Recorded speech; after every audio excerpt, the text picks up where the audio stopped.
అందరికీ praise lord. ప్రభువైన యేసుక్రీస్తు నామమున మీ అందరికీ నా వందనములు. దేశం మినిస్ట్రీ తరపున మీ అందరికీ నా వందనములు. మా డాడీ చెప్పే వాక్యం మీరు విని ఆత్మీయతలో బలపడి ఆశీర్వదింపబడండి. దేవుడు మిమ్మల్ని అందరినీ దీవించును గాక.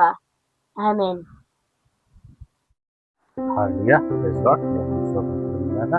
ఈ దిన వాక్యం మనం చదువుకుందాం. లూకా సువార్త 8వ అధ్యాయము 38వ వచనం మనం చదువుకున్నట్లయితే ఇక్కడ ఏముందంటే, అందుకు ఆయన, కుమారి, నీ విశ్వాసము నిన్ను స్వస్థతపరచెను, సమాధానము గలదానివై పొమ్మని ఆమెకు చెప్పాను. హల్లెలూయా. ఇక్కడ సందర్భం చూసినట్లయితే ఒక ఆమె, ఒక స్త్రీ 12 సంవత్సరాల నుంచి రక్తస్రావంతో బాధపడుతూ ఉన్న ఆ స్త్రీ తమ హృదయంలో ఏమనుకున్నదంటే, యేసుక్రీస్తు ప్రభు ఆ పట్టణంకి వచ్చినప్పుడు, యేసుక్రీస్తు ప్రభు ఆ చోటుకు వచ్చినప్పుడు తమ హృదయంలో ఏమనుకున్నదంటే, నేను ఆయన చెంగును ముడితే చాలు, నేను చెంగును ముడితే కాదు, నేను స్వస్థత పొందుకుంటానని చెప్పి తన హృదయంలో అనుకుని వచ్చిందనమాట. తన జీవితం ఎలా ఉందంటే, తనకున్న రోగం బట్టి, తనకున్న రక్తస్రావాన్ని బట్టి బయటికి ఇంటి నుంచి బయటికి రాలేదు, నలుగురు కలవలేదు, నలుగురితో కలిసి మాట్లాడాలనే స్థితి అనమాట. ఆమెది అత్యంత ఘోరమైన స్థితి ఉంటుండగా 12 సంవత్సరాల నుంచి తన ఆ స్థితిలో ఉంటుండగా ఆమె యేసుక్రీస్తు ప్రభు గురించి విన్నది, ఆమె యేసుక్రీస్తు ప్రభు యొక్క శక్తి గురించి విన్నది, ఆమె యేసుక్రీస్తు ప్రభు యొక్క ప్రేమ గురించి విన్నది, ఆమె యేసుక్రీస్తు ప్రభు యొక్క ప్రభావం గురించి విని ఆమె ఎదురు చూస్తా ఉంది, యేసుక్రీస్తు ప్రభు ఎప్పుడు వస్తారా అని చెప్పి. యేసుక్రీస్తు ప్రభు ఆ పట్టణంకు వచ్చినని చెప్పి తెలిసిన వెంటనే ఆమె ఏం చేస్తుందంటే, తన హృదయంలో తను విశ్వసించుకొని తను అనుకున్నది ఏమంటే, నేను వెళ్ళి ఆయన చెంగును ముట్టుకుంటే చాలు, నేను స్వస్థత పొందుకుంటానని చెప్పి వెళ్తున్నది. ఆయన వెళ్తున్నది. గుంపులుగా జనాలు ఉన్నప్పటికీ ఆమె విశ్వాసంతో ఏం చేస్తున్నదంటే, ఆయన చెంగును తాకగా ఆ ప్రభావము, ఆ శక్తి, ఆయనలో ఉన్న ప్రభావం అనే శక్తి వెళ్ళి ఆమెలో ఉన్న ఆ రోగాన్ని ఏం చేస్తుందంటే స్వస్థత పరుస్తున్నా. అప్పుడు వెంటనే యేసుక్రీస్తు ప్రభు అంటున్నాడు ఏంటంటే, నన్ను ఎవరో తాకించున్నారు ఇక్కడ అంటే, అక్కడ పై సందర్భంలో చూస్తే పేతురు అంటున్నారు, ఇక్కడ జనాలందరూ గుంపుగా ఉన్నారు, అందరు మీద పడుతూ ఉన్నారు, ఇంతమంది తాకుతా ఉన్నారు, కానీ ఎవరో నన్ను తాకినారు అని అడుగుతున్నారు అంటే, యేసుక్రీస్తు ప్రభు అంటున్నాడు, విశ్వాసముతో ఎవరో తాకినారు నన్ను అని అంటున్నాడు.